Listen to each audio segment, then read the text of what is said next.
রাজ্য সরকারের পক্ষ থেকে একটা আপিল করা হয়েছিল মহামান্য সুপ্রিম কোর্টের কাছে, চিফ জাস্টিসের কাছে, যেটাকে রিহিয়ারিং করা হোক নয়তোবা আজকের জন্য অ্যাডজার্নমেন্ট করা হোক। তো সেইটার ব্যাপারেই হয়েছে। তো সিজিআই স্যার এটা রিহিয়ারিং এর ব্যাপারটাকে পুরো নাকচি করে দিয়েছেন একরকম। উনি ওই জন্য পুরো জিনিসটাকে আজকের জন্য অ্যাডজার্ন করে দিয়েছেন। নেক্সট হিয়ারিং ডেট উনি 15 জানুয়ারি 2025-এ দিয়েছেন, সেকেন্ড হাফে দিয়ে দিয়েছেন। তো আমি মনে করি এটা রাজ্য সরকারের যে অ্যাপিলটা সেটা উনি মানে অ্যাকসেপ্ট করেছেন। বারবারই আমাদের দাগিয়ে দেওয়া হচ্ছে পুরো সিস্টেমটায় 50% দুর্নীতি হয়েছে। সেখানে দেখা যাচ্ছে নিয়োগ 4টে সিস্টেমের মধ্যে নিয়োগ হয়েছে। একটা হচ্ছে এসএলএসটি, আরেকটা হচ্ছে আরএলএসটি।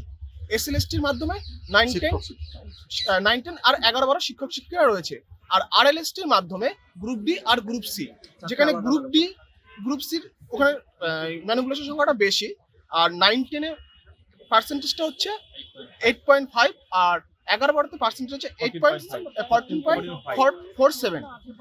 এখানে পুরো সিস্টেমটাকে দেখানো হচ্ছে যে 50%-এর উপরে দুর্নীতি হয়েছে, অতএব পুরো প্যানেলটাই বাতিল করা। এটা সম্পূর্ণই জনগণের কাছে একটা ভুল বার্তা দেওয়া হচ্ছে, এবং আমাদের কন্টিনিউ প্রতিবেশীরা আমাদের সন্দেহের চোখে দেখছে, এবং আমরা চাই এই আমরা সুবিচার পেয়ে এই সন্দেহের থেকে বেরিয়ে আসতে চাই।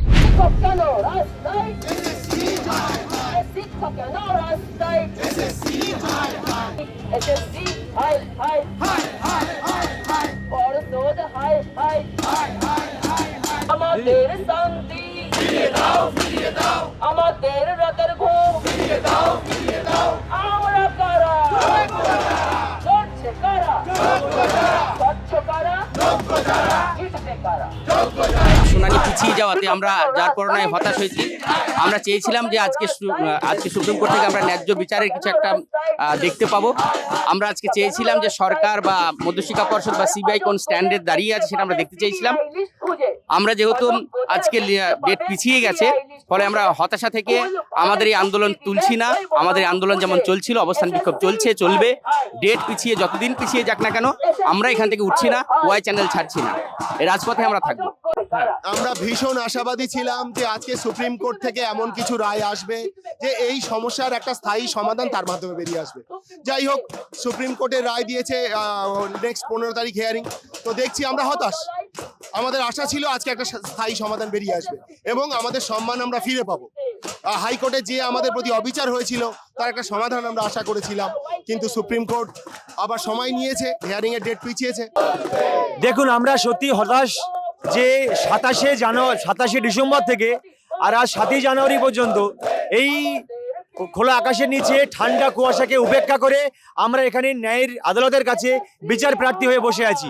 স্টিল আমি এখনো পর্যন্ত 9টা রাত বাড়িতে যাইনি। আমার বাচ্চা অসুস্থ, কিন্তু আমি বাড়িতে যাইনি। কারণ কি? কোনো দুর্নীতি তালিকায় আমাদের নাম নেই। অলরেডি এই কেস সংক্রান্ত বিষয়ে আশাবাদী আমরা ন্যায় বিচার পাবো, কারণ আমরা কোনো রকম ভাবে দুর্নীতিগ্রস্ত নয়, কোনো রকম ভাবে অস্বচ্ছ নয়। গত 27 তারিখ ধরে আমরা এখানে পড়ে আছি। কোর্টের লড়াইয়ের সাথে সাথে আমরা রাজপথেও লড়ছি, ময়দানেও লড়ছি, এবং এই লড়াই যতদিন না ন্যায় বিচার পাবো আমরা এই রাজপথের লড়াই চালিয়ে যাব।